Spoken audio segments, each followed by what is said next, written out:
अस्सलाम वालेकुम मैं तैयब एजाज़ उम्मीद करता हूँ तमाम तर लोग खैर ऑफिस से होंगे जहाँ कहीं में होंगे अपने अहल खाना के साथ एक अच्छी ज़िंदगी बसर कर रहे होंगे। ब्राज़ील विज़िट वीज़ा और यूके का विज़िट वीज़ा, ये दोनों विज़िट वीज़ास ऐसे विज़िट वीज़ास हैं जिनको अगर आपने अप्लाई करना है तो आपके डॉक्यूमेंट्स जेन्युइन होना तो ज़रूरी ही है।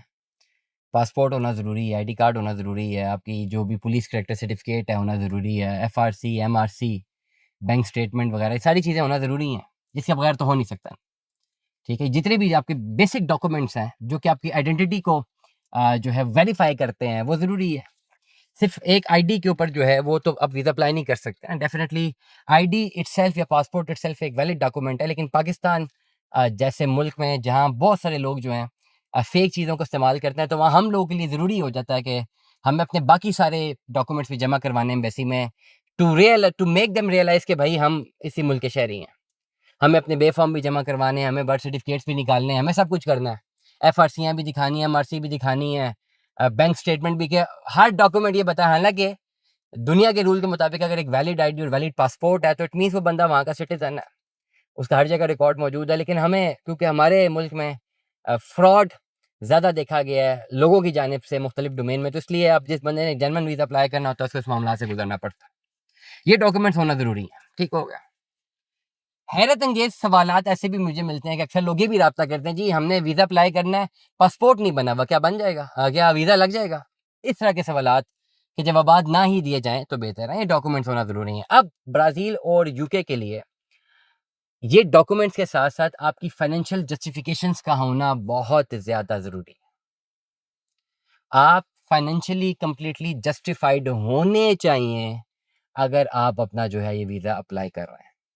आपकी फाइनेंशियल्स, अब एक साहब है जो मुझसे राब्ते में है, वो कह रहे हैं जी यूके का विज़िट वीज़ा अप्लाई करना है। उनके पास 6 महीने की बैंक स्टेटमेंट ही नहीं है। वो कह रहे हैं जी स्पॉन्सर बंदा है, वो स्पॉन्सर मुझे दे रहा है ना। यार ये प्योर केसेज़ हैं आपकी रिजेक्शन के, प्योर केसेज़ हैं। वो स्पॉन्सर क्यों दे रहा है? वो आपको क्यों स्पॉन्सर कर रहा है? वो उसके लिए भी मिसाइल बनाते हैं। और आप विज़िट वीज़ा अप्लाई कर रहे हैं और जी स्पॉन्सर कोई और कर रहा है, आपके अपने अकाउंट में पैसे नहीं है, एटलीस्ट अपने अकाउंट में पैसे ही डलवा लें उससे लेके। जो आप बता सकें कि भई मेरे पास जो है ये इतनी पेमेंट है, मैं जाके जो खर्च करूँगा मेरे पास हैं पैसे, मैं कर सकता हूँ। So these are very important things you must understand.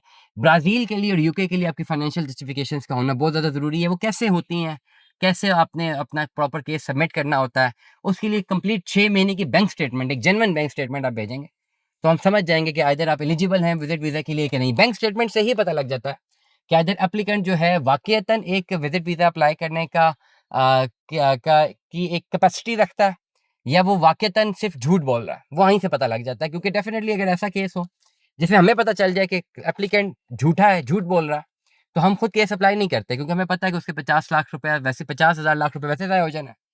Consultancy fees ज़ाया अलग होनी है, एम्बेसी की फ़ीस ज़ाया अलग होनी है, ऊपर से सारी ज़िंदगी के लिए एक थप्पा लग जाना कि जी गलत आपने जो है अप्लाई किया था और आपका वीज़ा एक दफ़ा रिजेक्ट हो चुका हुआ है। दुआ में याद रखिएगा, अपना बहुत सारा ख़्याल रखिएगा। Stay tuned with us. Allah हाफ़िज़।